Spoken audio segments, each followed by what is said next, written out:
நம்முடைய உழைப்பிற்கான பலன் வரும் 4ஆம் தேதி கிடைக்கும் என முதல்வர் ஸ்டாலின் தெரிவித்துள்ளார். தொழிலாளர் தினத்தை முன்னிட்டு சென்னை மே தின பூங்காவில் உரையாற்றிய முதல்வர் ஸ்டாலின், இந்தியாவிலேயே முதலில் இந்த மே முதல் நாளை சென்னையில்தான் நாம் கொண்டாட தொடங்கினோம்.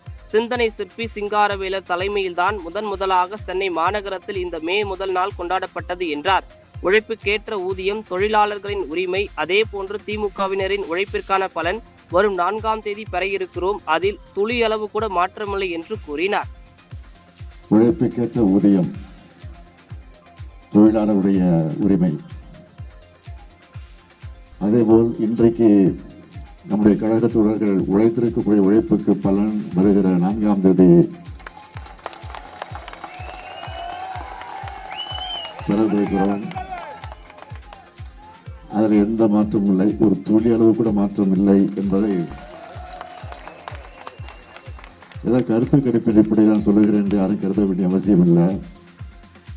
கழகத்துடைய உணர்வை உணர்ந்து கொண்டிருக்கக்கூடிய காரணத்தால் அந்த கருத்தை நான் எடுத்து வைத்திருக்கிறேன், தவிர வேறல்ல.